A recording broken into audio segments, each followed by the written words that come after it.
nice. You stuck around to the final episode of Smash Wish. I appreciate that. For those of you who missed the first episodes of Smash Wish, you can check them out up here, and we'll hopefully see you back in a little while. And before we go through my final choices in this series, I mentioned in the beginning other characters that were more worthy than the choices that I've made, so I'd like to go into a little bit more detail about who those characters are. You will certainly not hear me argue that characters such as Sora, Crash, Spyro and Rayman have achieved a lot more than the picks I've chosen in Smash Wish. But my reasons for not choosing them for my list is simple. As much as they are recognised by everybody as gaming icons, I just wouldn't use them. They're not characters that I would play seriously. Sure, I'd love to give Crash a spin and spin that Keyblade around with Sora, but maybe just once or twice. There's just other characters that I find more interesting that I've come across in my gaming career that had more of an impact. Kratos, Sephiroth, Goku, Master Chief, Scorpion. Street Fighter vs Mortal Kombat. Could happen. There are plenty of lists wishing for these characters out there on the internet. I hope to see those popular characters in Smash Bros. Ultimate for the fans of those characters. But I'll be playing against them, not as them. And I'll be looking forward to that too. Oh yeah, and shout out to the completionist who came up with the choice of Dr. Robotnik. I never would have chosen that one, but he is pretty cool. Rolling around in one of his mechs would be pretty awesome. So good shout. Without further ado, I hope you enjoy this final episode of Smash Wish. I certainly have had a lot of fun making it.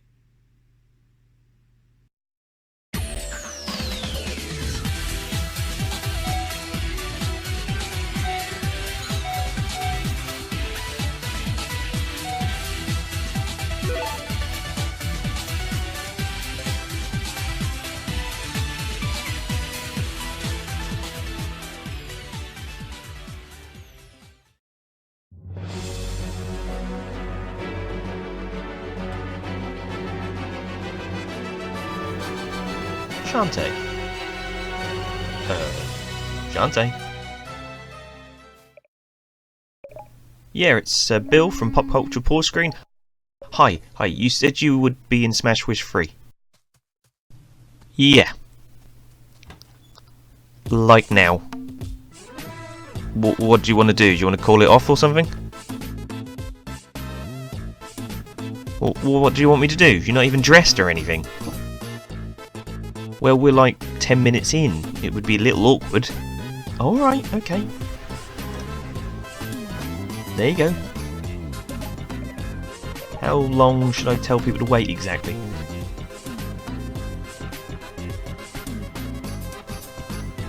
Is there anything you want me to do? Okay, here we go.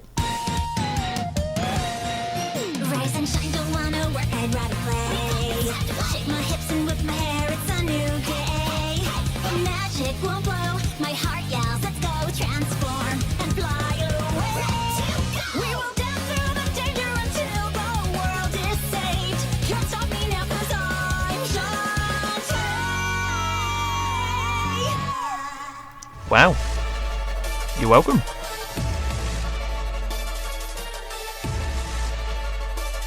So yeah, Shantae. Shantae garnered a lot of attention on Twitter under the hashtag Shantae for Smash and, for a while, seemed like a sure choice for the roster, but so far it hasn't happened. The half-genie hero has been working her magic since the days of the Game Boy Color. Mascot to the game developer WayForward, she's had several games up until this day, keeping a presence on Nintendo platforms semi-frequently. But unfortunately for Shantae, she seems to always get overshadowed by other franchises and games. Which is a real shame because her hair-whipping, shape-shifting Metroidvania adventures are always a lot of fun, filled with humour and giant colourful graphics. Her cult following meant the last game she starred in was crowdfunded on Kickstarter to huge success. She just never gets the mainstream attention I think she deserves, and I just can't tell why. Her games have all the right pieces, but she just hasn't managed to break into the mainstream. But I think Smash could be just the title fight she needs to break out of that mid-card. She fits nicely into Nintendo's style, she has moves for all the right situations, and would quickly become a fan favourite, which would be great for WayForward and the Shantae series as a whole, because these games are fun and should be played by more people. As I mentioned, Shantae began life on the Game Boy Color, as one of the last games released before everyone moved over to the Game Boy Advance. Her first game is a little sluggish by today's standards, but it is her follow-up titles that established the solid platform gameplay that her character is known for. Using spells and abilities, Shantae has a plethora of moves to vanquish foes and gain access to new areas. However, her main attack is to whip enemies with her purple hair. As she levels up with Shampoo, she can do this at a stronger and faster pace. Attack enemies with your hair, use Shampoo to make your attack stronger. Makes sense. Shantae's games are filled with quirky little touches like this, small but clever additions to the gameplay and the world that separates the franchise from the ever-growing numbers in this genre. Due to my lack of ability to capture footage of DS games, I had to rely on trailer footage for you, but in the game Shantae and the Pirate's Curse, my favourite in the franchise so far, she gets a whole host of abilities in the form of a pirate hat to float, cutlass to charge dash, cannonball that she shoots down to gain extra height. All of these would fill out her moveset and diversify her combat ability in Smash Bros. Ultimate, and if you look carefully, you'll see just how easily she would fit in. Quick, nimble and filled with personality, it would be easy to assign every one of her moves to the Smash Bros. Layout. She has a new game currently in development, and winning new fans from Smash could make it her biggest game release. It couldn't be more perfect. People may wonder why they weren't enjoying the Half Genie Heroes adventures much sooner. So we've spoke a lot about Shantae's standard abilities, and right now she doesn't seem much different than your average video game hero. But then you get into Shantae's transformation powers and you start to understand just how unique she would be as a fighter. She has the ability to morph into a large array of objects and creatures when she dances, turning into a powerful charging elephant to smash foes off screen, taken to the skies with ease as a harpy to combat people out of the air, or flap along as a cute little bat as a side dodge, maybe.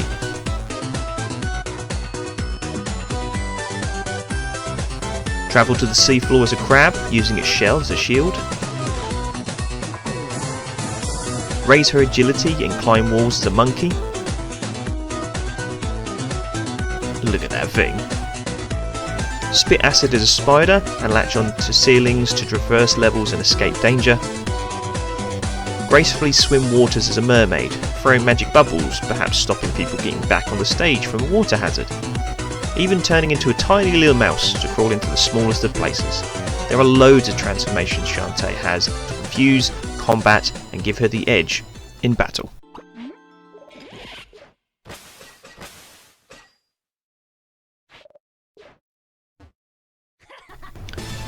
It wouldn't be Smash Wish without an Echo Fighter suggestion.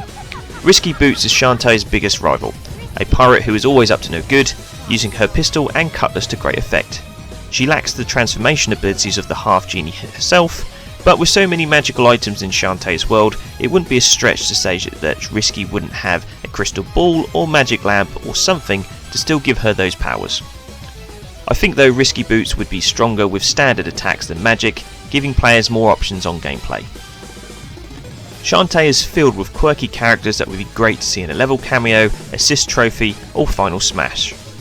But Shantae's bosses tend to be a staple of the series that wow and fill the screen with great animation. One boss in particular has stood out more than the others as of late. The Mermaid Queen boss would be just the screen-filling mega move that would be just the flashy final smash or level boss Shantae would need, destroying platforms and firing large area of effect lasers.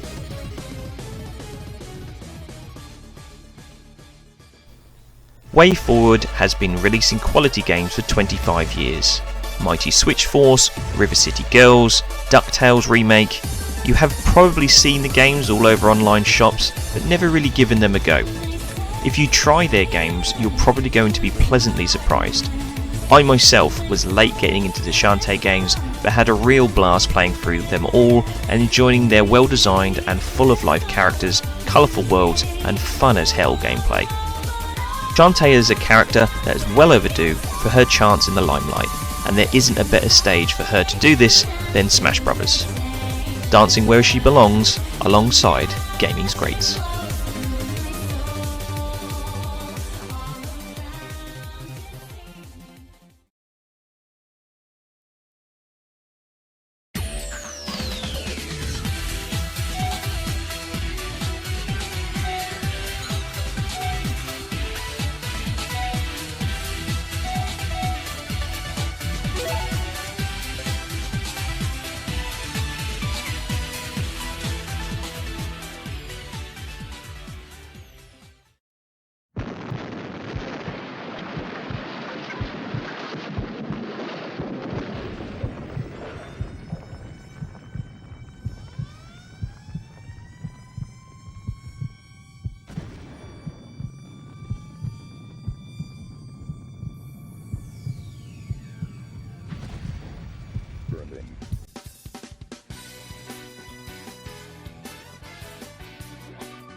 Tillis. Burning Rangers for the Sega Saturn is one of my favourite games of all time. The countless hours I spent with Tillis and the team must clock into the hundreds, searching for victims in the fire-filled hallways. You wouldn't believe me if I told you this game only had 3 levels. And although many would say Cher was the face of Burning Rangers, I always thought Tillis was more memorable in the end, due to her tenacity, ability to talk to animals, and infectious personality. But due to all the Rangers having the same training and abilities, you could take a Bowser Jr. approach to this entry and have each colour take the form of a different Ranger. That would be super cool and be the ultimate love letter to any fan of the Sega Saturn classic. My choice for Tillis is not one of popularity or notoriety in the gaming industry, but just one of fun and enjoyment, and a rocket-wearing firefighter would be exactly that, a whole lot of fun. Burning Rangers is a unique game locked away on the Sega Saturn, never to see the light of day of a sequel or re-release, and it probably never will. There are very few games with this amount of replayability, and the game had some really cool ideas to keep you coming back for more. Randomly generated levels, a cool ranking system that banks scores for time and points even if you weren't trying for those goals, fan mail from the victims you save who would give you passcodes to unlock artwork and bonuses. It just made you play it over and over again. The developers wanted to make a game where the focus was about saving people, not killing everything all the time, and it was that spearheaded innovation. I wish more developers thought like this these days. So what does a bunch of futuristic firefighters have to offer in Smash Bros? Well, they use special water guns that turn flames into collectible crystals. Collecting these crystals protects the Rangers from harm and powers their teleportation devices to rescue injured survivors from the flames. Charge the gun and it becomes a powerful blast with a large splash radius. Powerful enough to move rubble and douse raging flames and definitely smash a weakened fire off a stage. But it's the crystals mechanic of Burning Rangers I want to speak to you about for a bit. Although we would be taking liberties a little bit with the lore of the franchise, it wouldn't be the first time that Sakurai has made a slight change for a Smash entrant to make it better fit into his game. I think it would be cool that if every time you strike a character with the water gun, a crystal drops out, similar to the coin matchups in the old Smash Bros. Games. If you collect these crystals, it will raise the defense of Tillis and the team. Take a hit and the defense lowers. I think it kind of fits the original Burning Rangers game and gives the Rangers something a little different to separate their playstyle from all the others. I use a lot of characters in Smash, but none of them would play like Tillis, collecting crystals to ensure I was always at max defense, backing off when I was low, picking my shots and balancing a heavy defensive style against a risk and reward attack pattern. With the right combination of acrobatic timing, Tillis could be a truly skillful fighter that would be a real threat in the right hands. I think it would be different and fun. All Rangers are equipped with a jetpack allowing them to rocket around dangerous environments. You would often have to backflip away at the last seconds and with little warning to avoid explosions. Tillis in Smash would be about having moves that better position her for an attack or remove her from a dangerous situation, and giving Tillis and the team strong air and evasion options over the rest of the Smash roster. Calm down, it's okay. Why? Why is this happening to me? It must have been frightening, but you're safe now. Coordinates set. Coordinates confirmed. Transport. Transport complete. Keep up the good work, Tillis. A big part of Smash Bros. Is manoeuvrability, double jumping and recovering when knocked off the stage. This is why I think Tillis would be a great choice. The jetpacks, side dodges and manoeuvring in midair is what Burning Rangers is all about. Double jumping and boosting to avoid danger are core mechanics of Tillis and the team from the very beginning.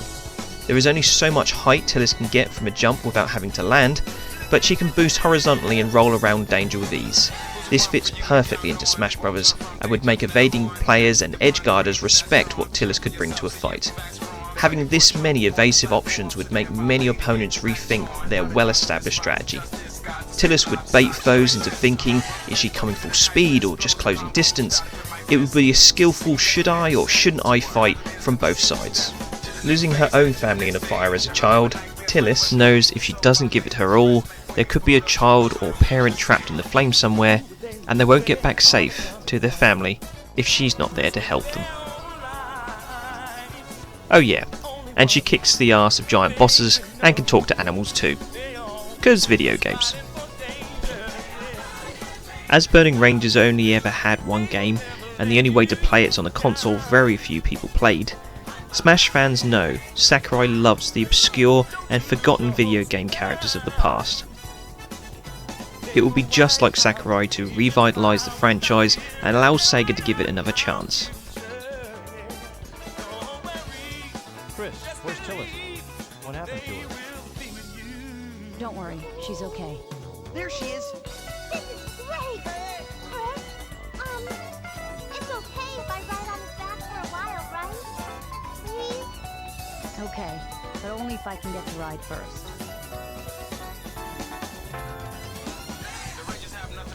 A Burning Rangers stage could be interesting in a few ways.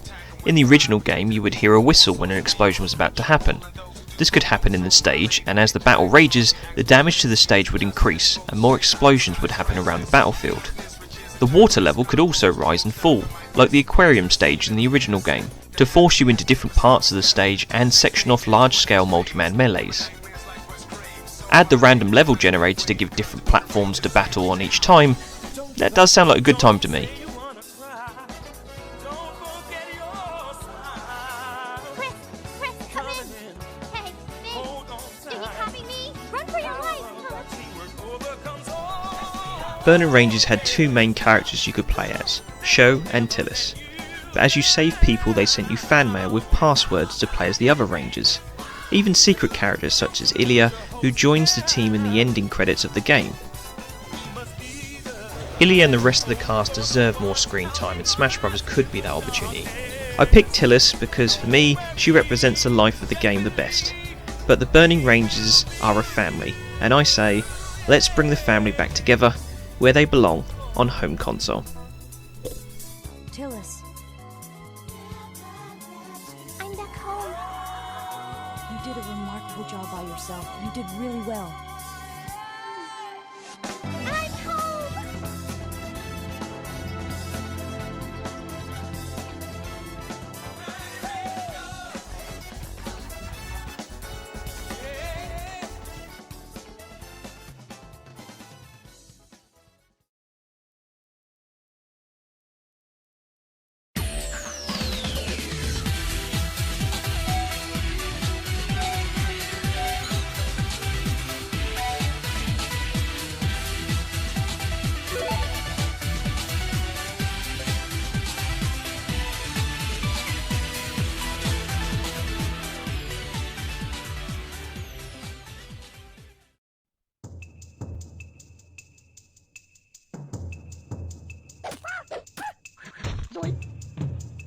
Nope.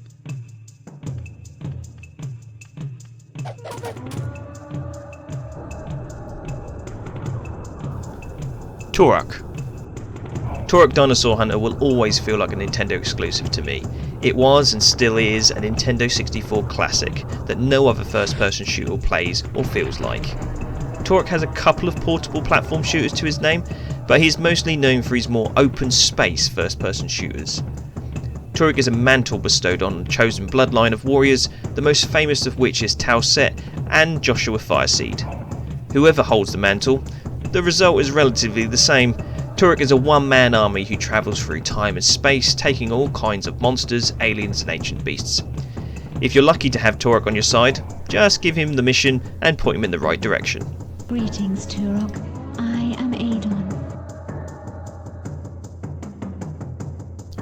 Turok's world was a gaming marvel to me. It wasn't just the fact Turok was a tough son of a bitch gunning down everything that moved, it was the amazing atmosphere and open spaces to battle in.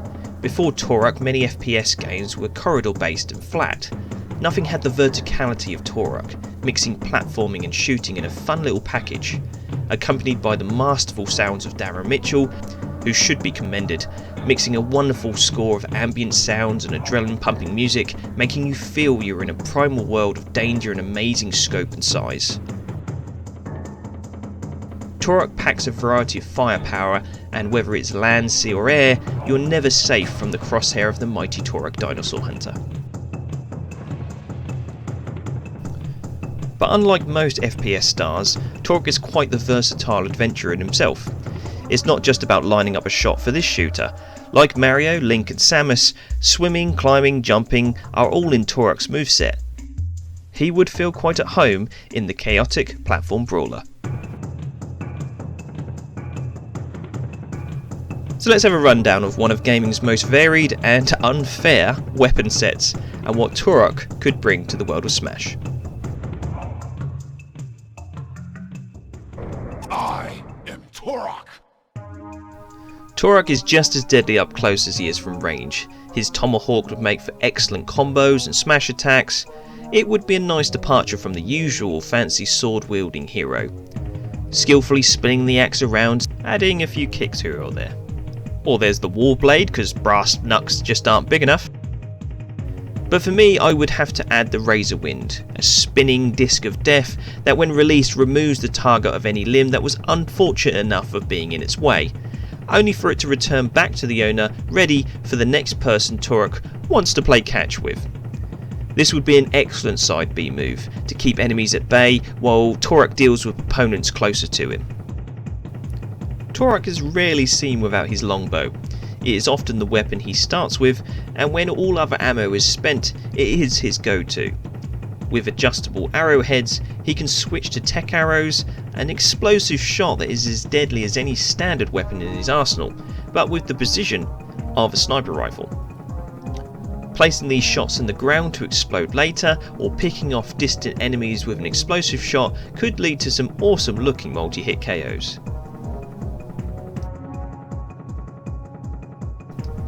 Starting with firearms, Turok can clear a room with a pistol. Putting down raptors and deadly hunters, he needs little else than a basic handgun to get the job done. But that's not how Turok plays the game, and where most FPS treat pistols as essential weapons, Turok is just teasing the main course. Grab a shotgun, which at first doesn't look any different to the usual pump action boomstick, except Turok likes to equip his weapons with options. Lock in some explosive rounds, and again Turok rains down more unnecessary overpowered death on his enemies. Still fires a little slow though, until you get the auto shotgun for rapid fire. Sorry Rex. Still not enough. Fine. Take a look at the Shredder add-on, turning shotgun shells into a high-powered bouncing laser that can cover a room. Now tell me Turok plays fair.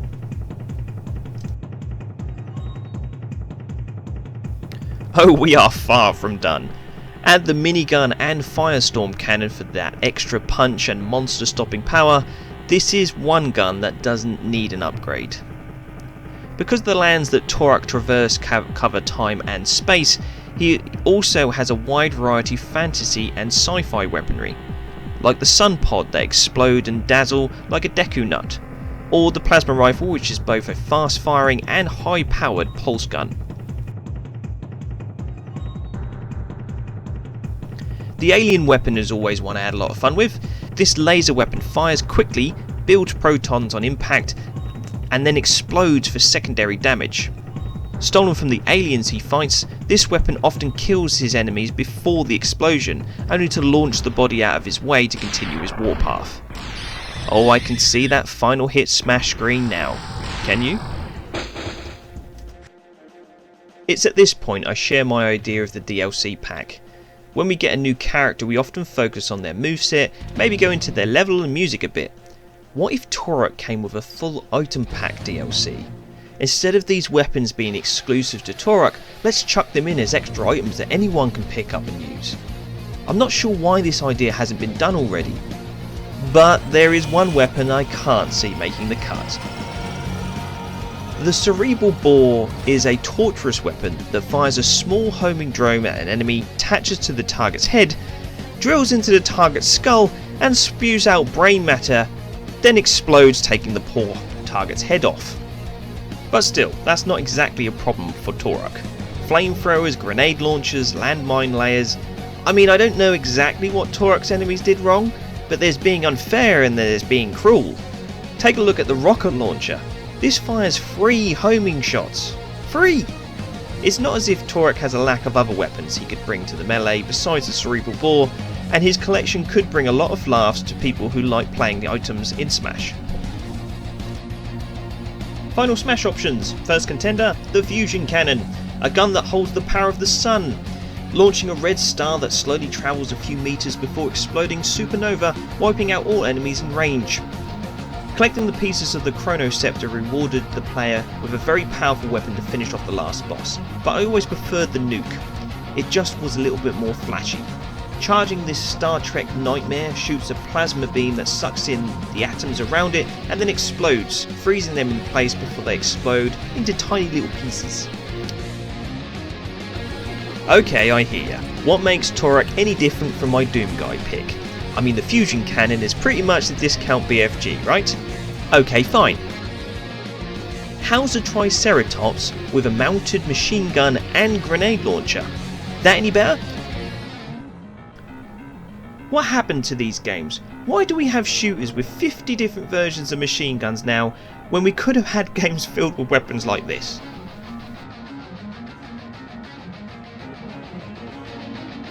I'll even take the Pterodactyl from Turok Evolution, taken to the skies and raining down hellfire on opponents.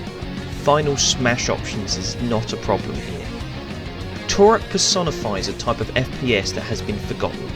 It was fun to have overpowered weapons, a wide variety of enemies and locations. Turok at one time was Nintendo's Master Chief, an adult aim shooter that pushed the boundaries of what an FPS should be. With Doom going back to basics and having massive success, the door is open for the fantasy first-person shooter heroes of the past to do the same. Turok had so much untapped potential as a character and franchise that you could just let a talented team go wild with. The comics have plenty of lore to draw from.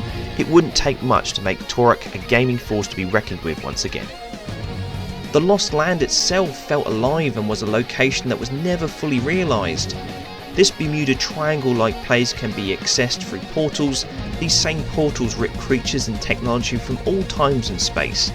You could be in a primal land of dinosaurs, but see the remains of a long-lost city, where primitive creatures have evolved into their own civilization. Where military tanks and monsters hide in every corner, and possibilities are endless in what you can see. What an amazing level that would be for Smash. I would love for Turok to make a comeback. Bring it on, give me a world to explore with weapons so overpowered nothing will stop me except for when I have decided to not have fun anymore.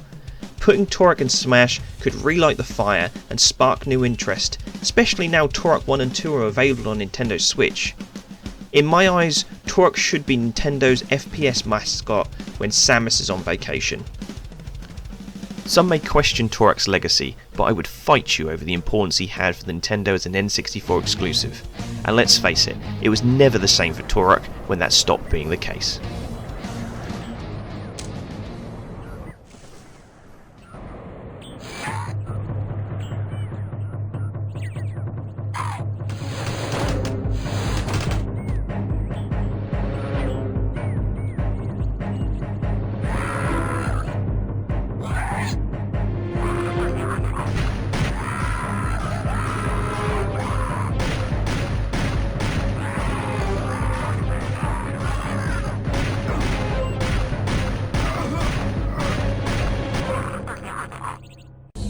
They tried to make Turok like every other shooter and it killed him, and hopefully you see now what Turok should be.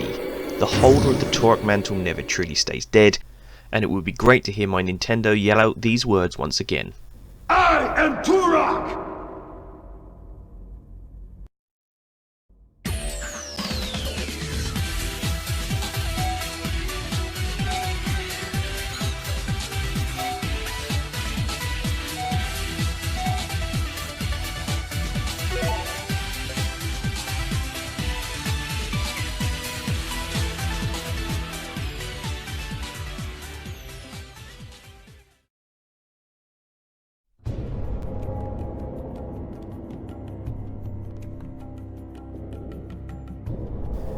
Azel. The word epic gets used a lot, but if I'm honest to myself, there is only one game for me that personifies the word epic, and that is Panzer Dragoon. The incredible world that Team Andromeda created is beautiful, unique, and unlike any fantasy world before or after it. A post-apocalyptic world filled with dragons and devastating lost technologies, and Azel embodies all of that in one character.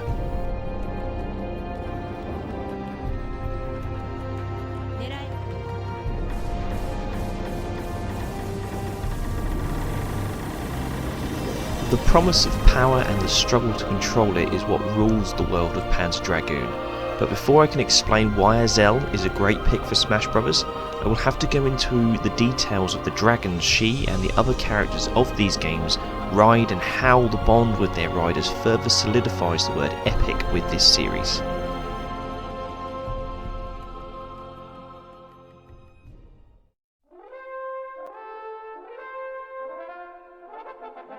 When Panzer Dragoon first released, it was an earlier look at what console games were going to become.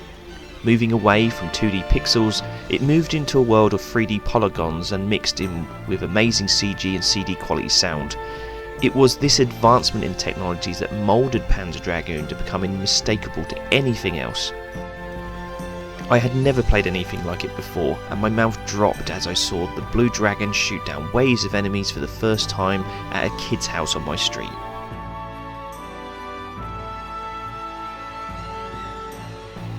Then with the sequel, they further expanded the story.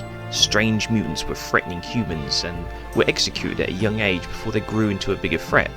But one man couldn't kill a creature he found. He knew, he felt it in his soul.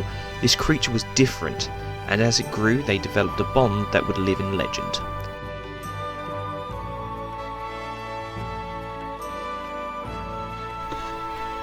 Thus setting in motion a world saviour, as the dragon would evolve and live on for generations. The dragon began to learn and develop powerful abilities, and it and the human who spared his life took their first flight together. The dragon's first of many.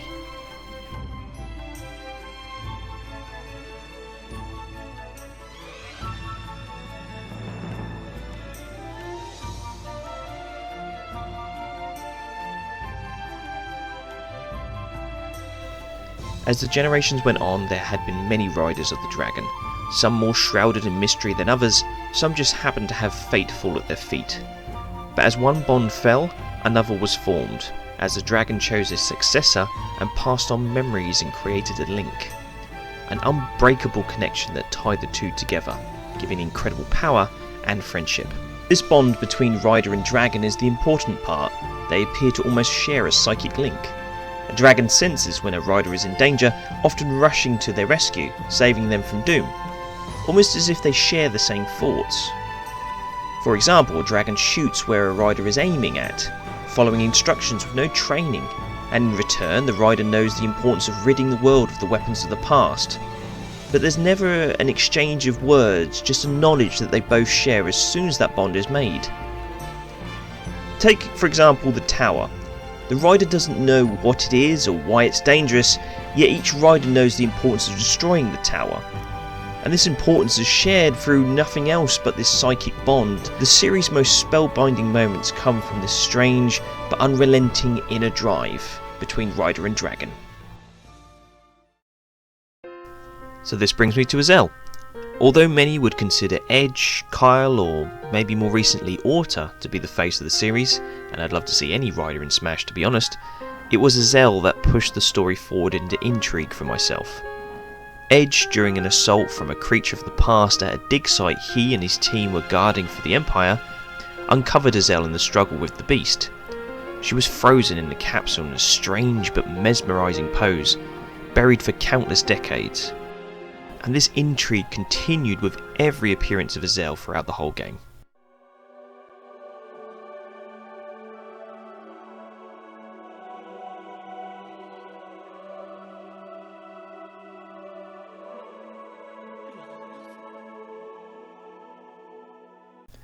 Every time Azel and her black dragon Atom appeared, the stakes increased, and when she uttered the words in her eye, you better have moved.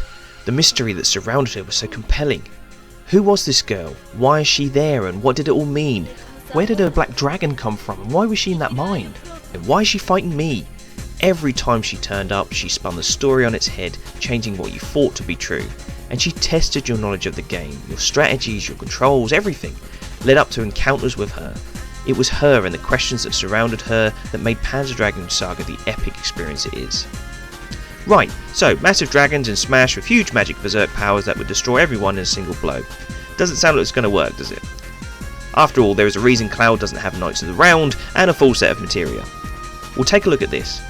In the game, that the dragons don't start all powerful, they evolve. The reason I explained the histories of the dragon and its bond with its rider is because of this. Think of Rosalina and Luma, how Luma follows Rosalina around and helps her attack and defend herself. I'm saying you play as the rider, in this case Azel, and your dragon starts as a baby with basic attacks relying on the rider to protect it. Then as you deal damage it gains experience and grows more powerful, becoming a grounded mount that you can ride and shoot lasers, maybe even use claw and tail attacks. Then becoming a flying mount with powerful berserk spells that take time to charge. It would circle the battlefield and swoop in when you call a spell like Dragon Quest Zero, but it can be stopped so long as you hit the rider or KO the dragon. This fits nicely into the lore of Panzer Dragoon and has solid mechanics in Smash already proven with other characters on the roster.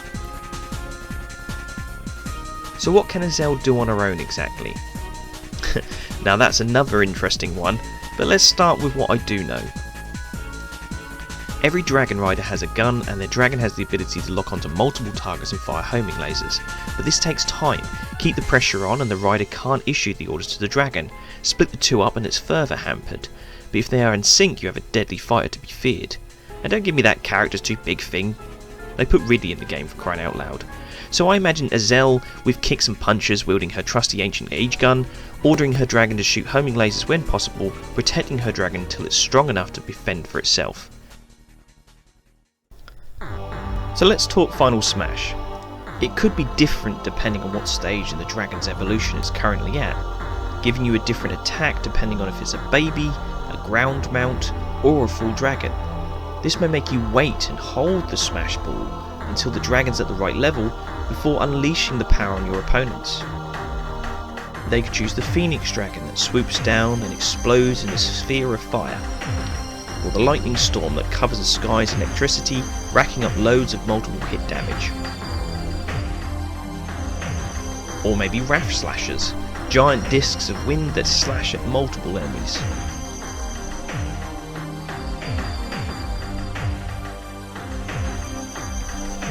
Perhaps Vengeance Orbs that stay with you until you've been attacked and then they strike back with rays of light. So with a clever mix of Rosalina and Luma or Ice Climber partner controlling AI, Cloud and Hero RPG real-time movesets and the use of mana bars, and a little playing with size like they did with Ridley, I think this could really work and give Smash one of the most unique characters on the roster. In Panzer Dragoon, bars built up and you were slave until they were filled to unleash your most powerful attacks. Even locking onto enemies meant you couldn't shoot back, and in Smash this could mean you couldn't attack or dodge yourself. You would have to play smart and carefully think out your strategy, dueling with your opponent on foot, with your dragon ever growing stronger and looming nearby or overhead to hit those powerful Smash attacks. The more you think about it, the less impossible this could be. And it could also mean Azel would be an interesting character to face.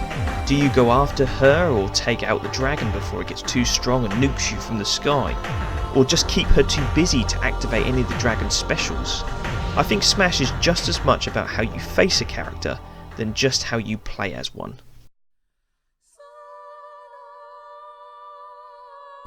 So again, we are back on the topic of Azel. Why her and no one else from the series? See, Azel says something in Panzer Dragoon Saga that I never really forgot. She is somehow connected to this ancient lost age. She says she's not human, that she is more like a creature, that you've been fighting the rest of the game. But then she goes on to say her powers are different. This always bothered me because I think there's more to this line than what the story goes on to tell you. Smash could be a chance to explore that. Maybe she too has berserk powers like Holy Sphere or Vengeance Orbs. Maybe she's a skilled hand-to-hand fighter. We don't really know, you never get to see it as the games are normally told in the skies with the dragons, and rightfully so. But maybe Azel, while raising her dragon on the battlefield, could be a competent fighter in her own right. I'd love to see that. While the other riders would be perhaps too dependent on their dragon, I think Azel is the one character from the franchise that could be built from the ground up with a legitimate moveset ready for Smash.